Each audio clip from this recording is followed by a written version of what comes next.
오늘 말씀의 제목은 이루어지니이다 네 번째 시간입니다. 성경 말씀은 누가복음 1장 26절에서 38절까지 있는 말씀입니다. 제가 한 절 읽고 우리 성도님들이 한 절 읽겠습니다. 여섯째 달에 천사 가브리엘이 하나님의 보내심을 받아 갈릴리 나사렛이란 동네에 가서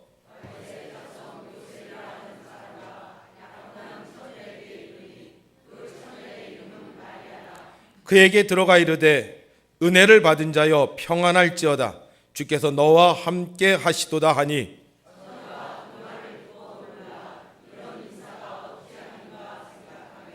천사가 이르되 마리아여 무서워하지 말라 내가 하나님께 은혜를 입었느니라.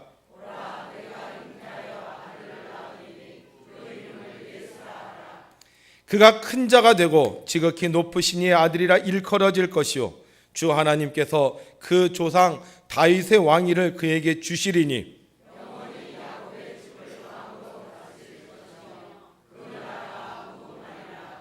마리아가 천사에게 말하되 나는 남자를 알지 못하니 어찌 이 일이 있으리이까.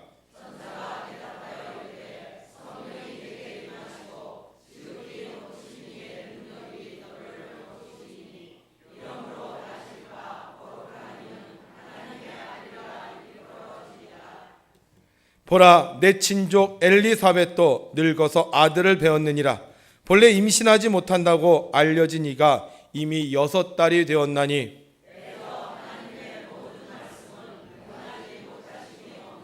함께 있습니다. 마리아가 이르되 주의 여종이 오니 말씀대로 내게 이루어지이다 하며 천사가 떠나가니라. 아멘. 지난 한 주간 동안도 하나님의 뜻을 이루기 위해 애쓰고 수고하고 노력하신 여러분들에게 하나님의 크신 은혜와 사랑이 함께 하시기를 주님의 이름으로 축원합니다. 우리가 주의 뜻을 이루려고 할 때 아무리 악한 것들이 방해한다 할지라도 반드시 이 땅에 하나님의 나라가 이루어질 줄로 믿습니다. 약혼을 하고 결혼의 꿈을 꾸던 한 처녀가 있었습니다. 아리따운 처녀는 밤마다 행복한 결혼 생활을 생각하면서 이제 얼마 안 있으면 시집가서 사랑하는 남편과 함께 살 새로운 생각을 하고 있었을 것입니다. 행복한 꿈을 꾸던 어느 날 그녀의 눈앞에 천사가 나타났습니다. 그리고 그녀에게 이렇게 말합니다. 우리 함께 읽죠. 시작. 은혜를 받은 자여 평안할지어다 주께서 너와 함께 하시도다. 아멘. 여러분 이 인사가 어떻습니까? 천사가 나타나서 나에게 이런 인사를 한다면 좋은 인사같이 느껴집니까? 아니면 나쁜 인사같이 느껴집니까? 제가 생각하기에도 좋은 인사 같아요. 그런데 이 처녀는 그 인사를 받으면서 굉장히 놀랍니다. 그리고 왜 이런 인사를 할까? 이렇게 생각합니다. 아니 천사가 나타나면 당연히 이런 인사를 해야 되지 않겠습니까? 천사가 나타나서 축하하고 격려하고 위로하고 축복해야 되지 않겠습니까? 천사가 나타나서 혼내고 꾸중낸다고 한다면 천사라고 할 수 있겠습니까? 자, 우리도 한번 옆에 있는 사람에게 한번 이 인사 한번 해볼까요? 우리 한번 옆에 있는 사람에게 은혜를 받은 자여 평안할지어다 주께서 너와 함께 하시도다. 시작.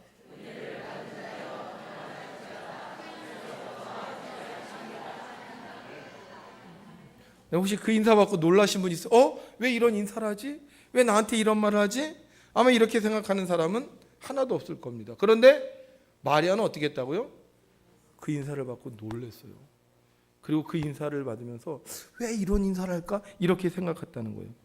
혹시 마리아가 죄를 지은 걸까요? 아니면 마리아가 천사가 나타나서 말하는 순간 뭔가 찔리는 게 있었을까요? 아니면 지금 장래 남편 될 사람 생각만 하고 있는데 갑자기 천사가 나타나서 말하니까 마음이 뜨끔해서 그런 걸까요?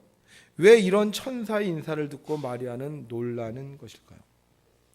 여러분 지금 마리아는 행복하다고 생각하고 있습니다.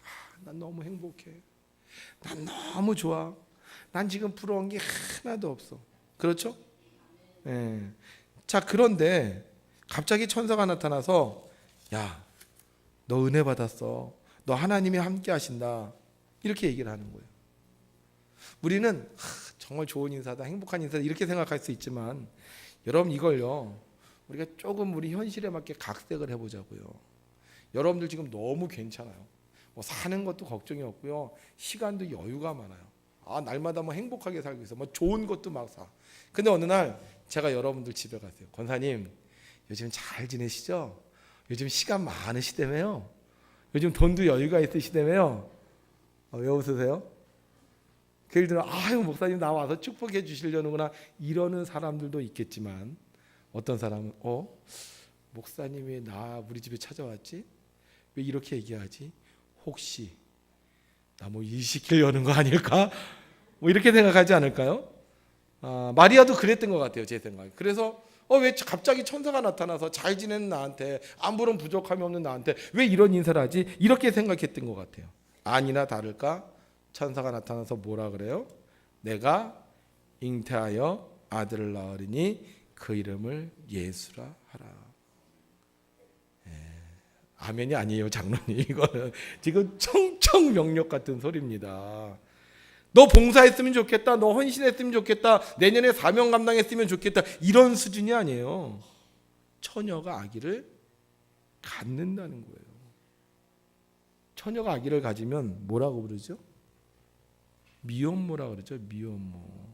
뭐 지금은 워낙 그런 사람들이 많으니까 뭐 그러려니, 요즘 뭐 아기 가진 게 혼수라고 얘기하는 사람들도 있으니까 그러려니 하지만, 옛날에는요 미혼모라 그러면 사회에서 그렇게 좋은 시선을 가지고 보지 않았습니다. 특별히 이 유대 시대에는요 미혼모가 되면 사회에서 매장을 당했어요.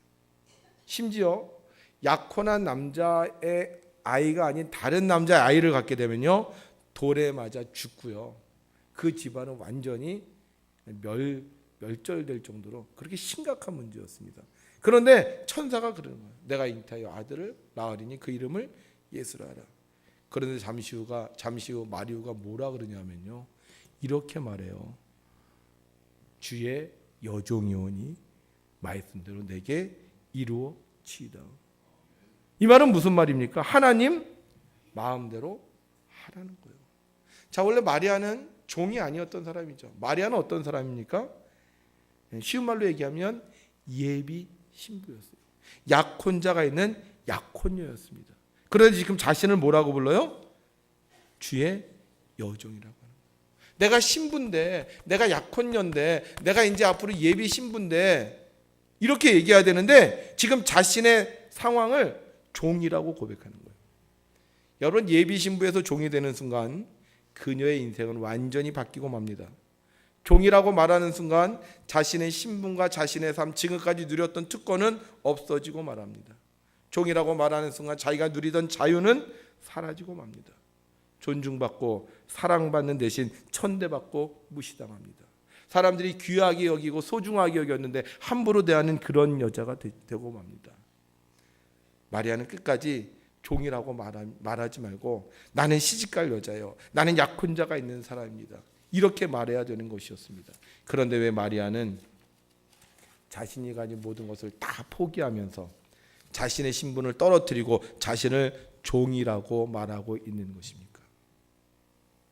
마리아는 하나님을 아는 사람이었기 때문이었습니다. 어떤 하나님일까요? 전능하신 하나님. 그 전능하신 하나님이 아기를 갖게 한다는 것, 그리고 그 아이가 지극히 높으신 이의 아들이라 일컬어지고 조상 다윗의 왕위를 주신다는 것. 별로 안 좋으세요? 내가 아들을 낳는데 그 아들이 왕이 된다는 거예요. 내가 아들을 낳는데 그 아들이 하나님의 아들이라 일컬어짐을 받는다는 거예요. 좋아요? 그럼 아이 가져야 돼요? 가지 말아야 돼요? 가져야 됩니까? 우리가 왜 하나님을 믿을까요? 하나님은 우리에게 좋은 것을 주시는 분이기 때문에, 만약에 하나님이 우리에게 평생 고생만 하게 한다면 우리는 하나님 믿지 않을 거예요. 그런데 하나님을 믿으면 지금은 좀 어려워도, 지금은 좀 힘들어도 후에 좋게 되니까 우리가 하나님을 믿는 거 아니겠습니까? 그래서 우리가 전도할 때 뭐라 그래요? 여러분, 예수 믿으면 좋은 일이 생깁니다, 예수 믿으면 복 받습니다, 이렇게 이야기하지 않습니까? 여러분, 하나님 좋으신 하나님입니다. 그리고 그 좋으신 하나님은 못할 것이 없는 하나님이시고요, 그 좋으신 하나님은 우리에게 복을 주신 하나님입니다. 처녀가 잉태하게도 하시고 그 아이를 왕이 되게도 하십니다. 하나님 마리아에게 믿음을 주려고 천사를 보냈습니다. 생각해 보세요. 지가 천사 본 적이 없어요. 혹시 여기 계신 분 중에 천사 보신 분 있어요? 천사? 있습니까? 그런데 어느 날 내 눈앞에 천사가 나타났어요. 태어나서 한 번도 본 적이 없는 천사. 그리고 그 천사가 내게 말하는 거예요. 너의 아기를 갖게 될 것이다. 그 이름을 예수라 할 것이다. 지극히 높으신 하나님의 아들이 될 것이다. 불가능하다고 생각하니? 아니, 내 친척 엘리사벳 아기 못 갖는다 그랬어. 그런데 내 친척 엘리사벳 아기를 가졌다. 그것도 몇 개월이나 됐다? 6개월이나 되었다. 너가 아기를 갖게 될 것인데 그 아들은 보통 아들이 아닐 것이고 그 아들은 영원히 야곱의 집을 왕으로 다스릴 것이다. 하나님의 말씀은 반드시 이루어집니다. 주의 종은 하나님의 말씀이 이루어지는 것을 믿는 사람입니다. 그래서 주의 종은 하나님의 말씀을 듣고 그 말씀에 순종하고 마침내 하나님의 말씀을 이루는 사람입니다. 주의 종이 아닌 사람은 하나님의 말씀을 들을 필요가 없습니다. 하나님의 말씀대로 할 필요가 없습니다. 하나님의 뜻이 이루어지는 것 상관없습니다. 그냥 내 생각이 최고예요. 내가 가지고 있는 게 전부예요. 그래서 주의 종이 되기는커녕 내가 주인이 되어 살면 되는 것입니다. 그러나 주의 종은 주님을 알기에, 좋으신 하나님, 전능하신 하나님을 알기에 주님께서 말씀하시는 것을 이루는 것입니다. 만약 마리아가 난 주의 종이 아니에요, 난 처녀예요, 난 약혼녀예요 그렇게 말했다면 하나님도 어찌할 수 없었을 거예요. 그래, 그러면 너는 시집이나 가라. 그러나 마리아가 주의 종이라고 말하니까 인류를 구원하시기 원하시는 하나님의 뜻이 마리아를 통하여 이루어지게 된 것입니다. 여러분, 왜 주의 종이 되어야 됩니까? 하나님의 말씀을 이루어지기 원하기 때문입니다. 하나님의 말씀이 이루어졌으면 좋겠어요. 하나님의 뜻이 이루어졌으면 좋겠어요. 하나님이 원하시는 세상이 되었으면 좋겠어요. 누구를 통해서? 주의 종을 통해서. 하나님 말씀 나와 상관없어요. 하나님 뜻 나와 상관없어요. 하나님 만드신 세상 나와 상관없어요. 그냥 나는 내가 원하는 세상, 내가 만드는 세상, 내가 느끼는 세상 속에서 살면 돼요. 이런 사람 주의 종 되지 않아도 됩니다. 그러나 우리를 사랑하시는 하나님의 만드신 아름다운 세상을 원하는 사람은 주님의 말씀에 순종하고 주의 종이 되는 것입니다. 주의 종이 된 마리아. 그런데 놀라운 일이 생겼습니다. 마리아는 자신을 주의 종이라고 했는데 하나님은 그를 종으로 살게 하지 않으셨습니다. 오히려 마리아에게 예수님의 어머니라는 칭호를 주셨고 평생 사는 동안 예수님으로 인해 하늘의 계시와 은혜를 누리며 살게 해주셨습니다. 주의 종이라고 했지만 예수님의 부활을 마리아는 경험할 수 있었고 지금도 마리아는 성모로 거룩한 예수님의 어머니로 기록되고 인정되고 있습니다. 아마 제 생각엔 하늘나라에서도 귀한 여인으로 살고 있을 것입니다. 우리가 주의 종이 되면 우리를 통해 하나님의 말씀이 이루어집니다. 그리고 우리가 주의 종이 되면 하나님은 우리를 더욱 귀한 존재로 만들어 주십니다. 스크루지는 별명이 있었어요. 그냥 스크루지라고 안 하죠. 수전노 스크루지 또는 구두쇠 스크루지. 근데 이 수전노 구두쇠 스크루지가 행복한 스크루지로 바뀝니다. 왜 바뀌었을까요? 자신의 세계를 포기하고 하나님의 뜻대로 살기 시작했기 때문입니다. 여러분, 주의 종은 주님의 뜻대로 사는 사람입니다. 내 재산도 주님의 것이기에 주님의 명령대로 나눠줄 수 있고 내 재능도 주님의 것이기에 다른 사람을 위해 쓸 수 있고 내 시간도 주님의 것이기에 드릴 수 있는 것이었습니다. 스크루지는 처음에 다 자기 거였어요. 내 돈, 내 시간, 내 생명, 내 재산. 그러나 그가 주의 종이 되었을 때 그는 주님께서 주시는 행복과 평안을 맛보며 아주 새로운 세상에서 살게 되었습니다. 여러분, 우리가 왜 주의 종이 되어야 될까요? 우리를 지으신 이도 하나님이시고 우리를 만드신 이도 하나님이시고 우리를 끝까지 책임지실 분도 하나님이시기 때문입니다. 우리가 주의 종이 되는 순간 우리는 힘들고 어려운 인생을 사는 것이 아니라 존중받고 사랑받는 인생을 살게 되는 것입니다. 지난 21일 제선의 두손 스포리움에서 화재가 발생했습니다. 그리고 그로 인해 총 29명의 사람들이 생명을 잃었습니다. 어제 합동분향소에 가서 분향을 하면서 그분들의 사진을 이렇게 다 보는데요, 얼마나 마음이 아픈지. 왜 이런 일이 생겼을까? 정부에서 계속 조사하고 있지만 국민일보에 어떤 분이 이렇게 썼더라고요. 이 5가지 중에 한 가지만 제대로 됐으면, 5가지 중에 한 가지만 제대로 됐어도 이렇게 많은 인명피해가 없었을 텐데.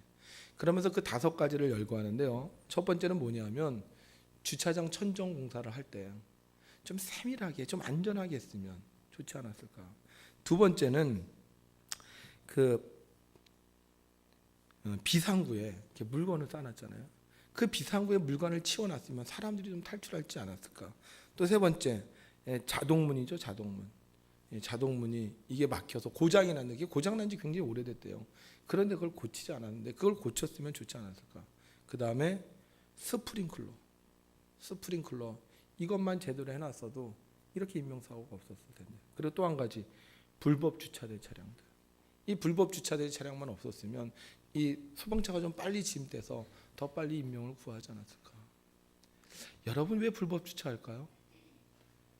그 땅이요, 내 땅이 아니잖아요. 그럼 하지 말아야지. 근데 사람들은 어떻게 생각해? 그 땅이 내 땅이라고 생각해요. 왜 비상문, 왜 그 자동문 안 고쳐요? 내 거라고 생각하니까 좀 조금 있다 고쳐도. 만약에 종이라고 생각한다면 어떻게 했을까요? 야, 너 이거 고쳐. 고치지 않았겠습니까?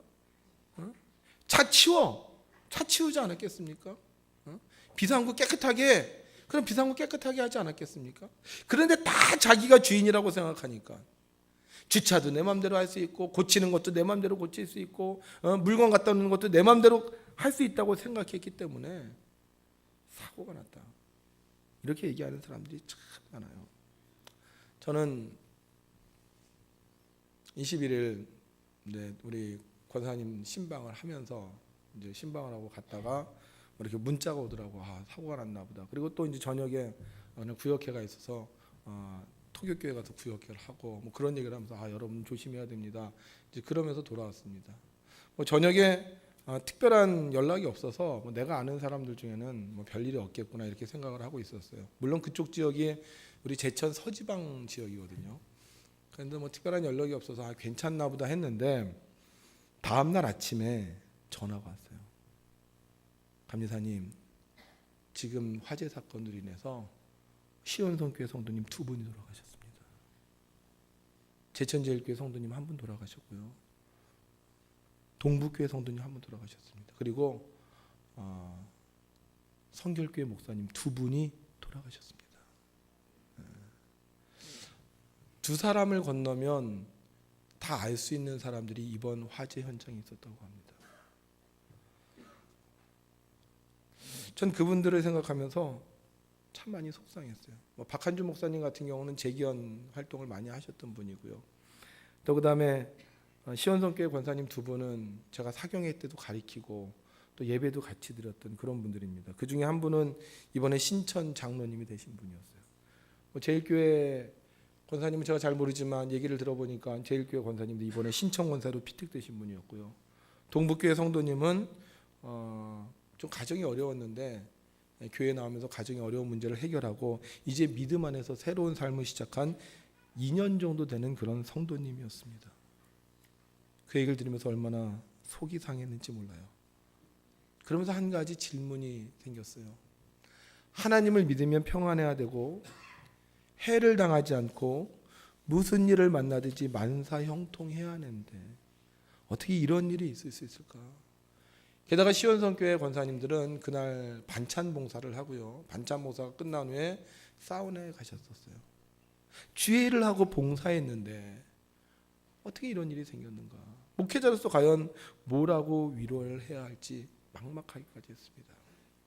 그런데 감독회장님이 오셔서 설교를 하시는데 이런 말씀을 하시더라고요.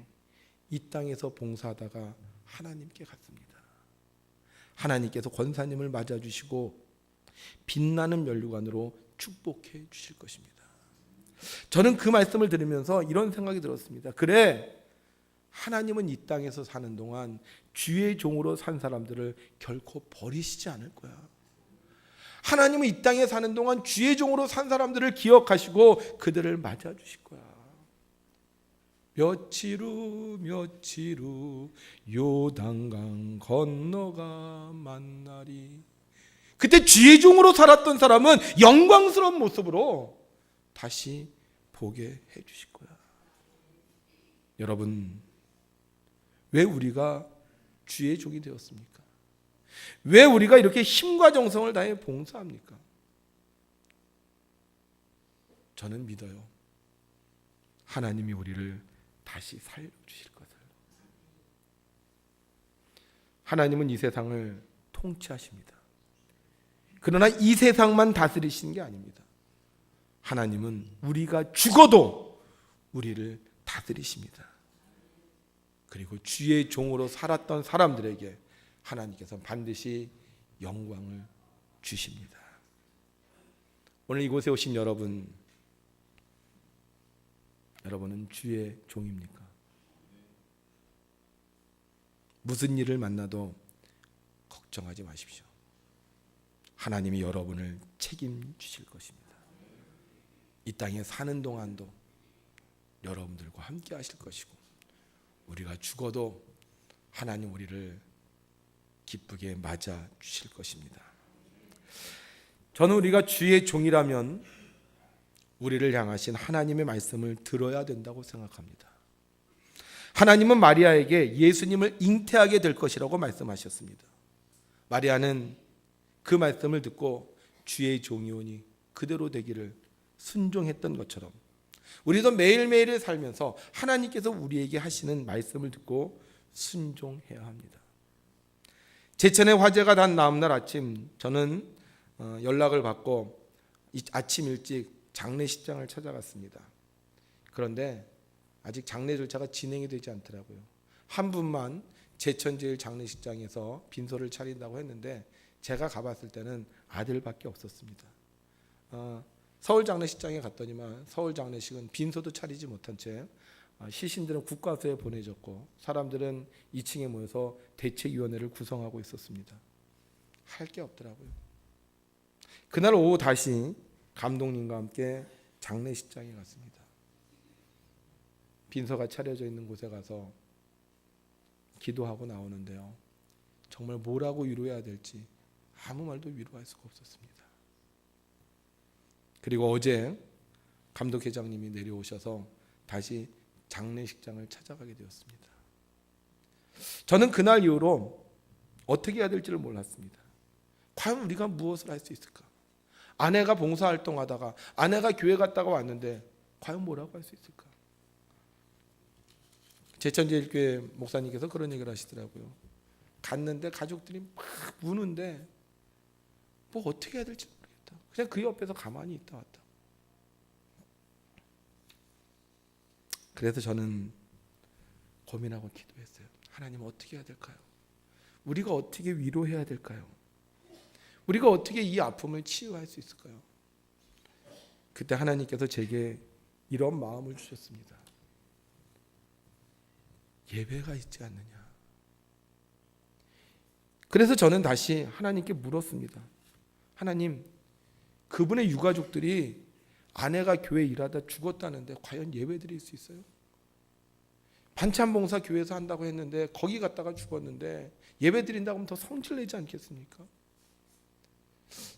참담한 마음을 가지고 제가 아는 목사님이 제게 전화를 오셨을 거고, 그래서 제가 그 목사님과 전화했어요. 신감미사님 거기 어떻게 됐습니까? 상황이 어떻습니까? 그러면 제가 얘기해서 제 얘기를 했더니만 그분이 저에게 그러는 거예요. 그래도 목사님, 우리가 할 수 있는 일은 예배밖에 없지 않습니까? 예배를 드리세요.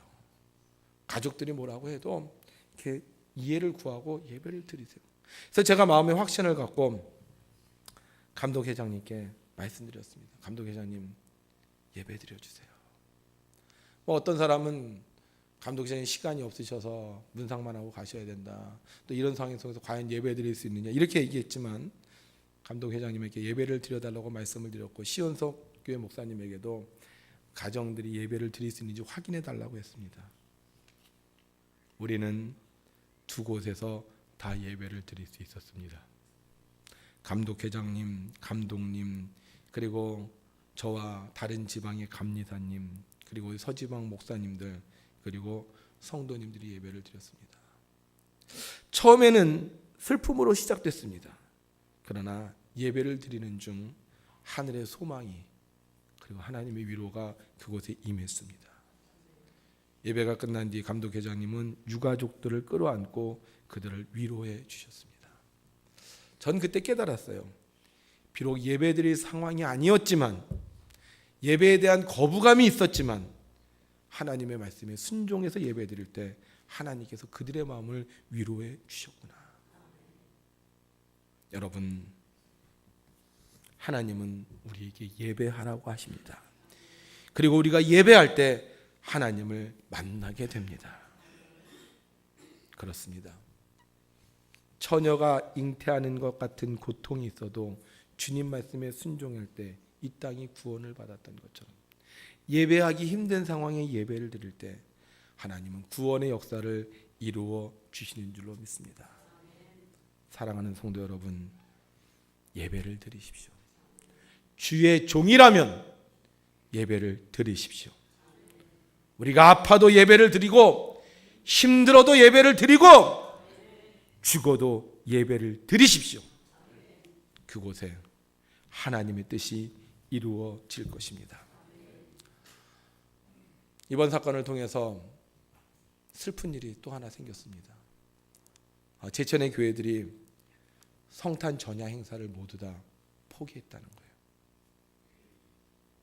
분명 예수님은 이 땅에 힘들고 어려운 자들을 위해 찾아오셨는데, 그래서 우리는 그 예수님을 맞이하면서 그 예수님께서 우리에게 소망을 주시고 위로를 주신다고 기뻐해야 되는데,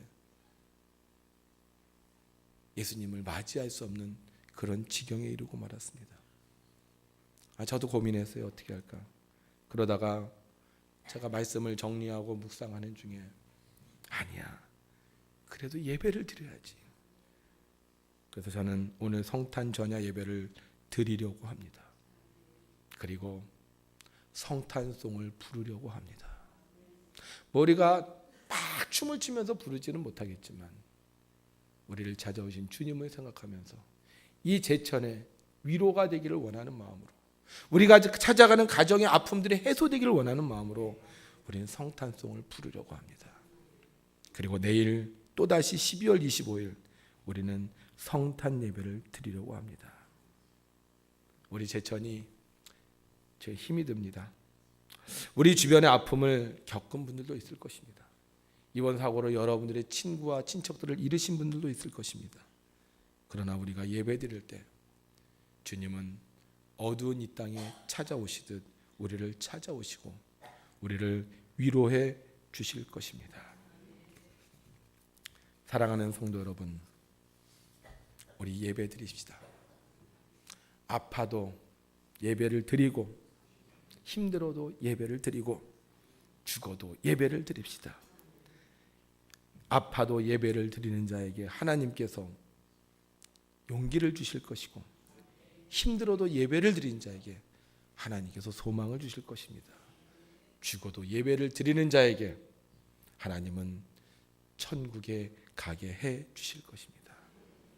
우리 사랑하는 성도들, 정말 예배하는 종, 주의 말씀에 순종하는 종이 되셔서 우리가 드리는 이 예배가 제천을 치유하고 이 땅을 다시 하나님의 나라로 만드는 거룩한 예배가 되어서 여러분들이 주의 종으로 인정받고 주의 종으로 날마다 승리하시기를 주님의 이름으로 축원합니다.